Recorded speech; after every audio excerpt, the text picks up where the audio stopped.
ভাইরা শুধু টিকটক করে আর কাজ বেচে। আমরা জুলাই পরবর্তী বাংলাদেশে টিকটকার দেখতে চাই নাই, আমরা জনমানুষের নিরাপত্তা দেখতে চেয়েছিলাম।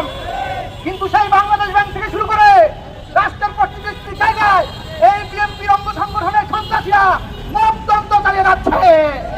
আমরা দেখতে পাচ্ছি তারা একদিকে কার্ড দিচ্ছে, কৃষি কার্ড দিচ্ছে, ফ্যামিলি কার্ড দিচ্ছে, অন্যদিকে তারা দেশের মানুষের জীবনকে দাঙ্গাটা করে ধরেছে।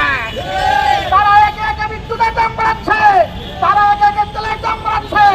আবার নাকি দুইটা ভুল তেল কোম্পানির সাথে চুক্তি করছে, যেই তেল কোম্পানির কোনো অভিজ্ঞতা নাই।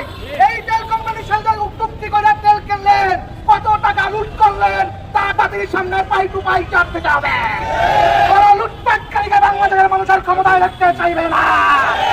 অতএব বলতে চাই, মানুষের জীবন কিন্তু শ্বাস নেওয়ার সুযোগ দেন। কয়েকদিন আগে একবার দাম বাড়াইলেন, আবার দাম বাড়াইলেন, আস্তে আস্তে খান। এত খাইলে কিন্তু বেশি দিন ক্ষমতায় থাকতে পারবেন না।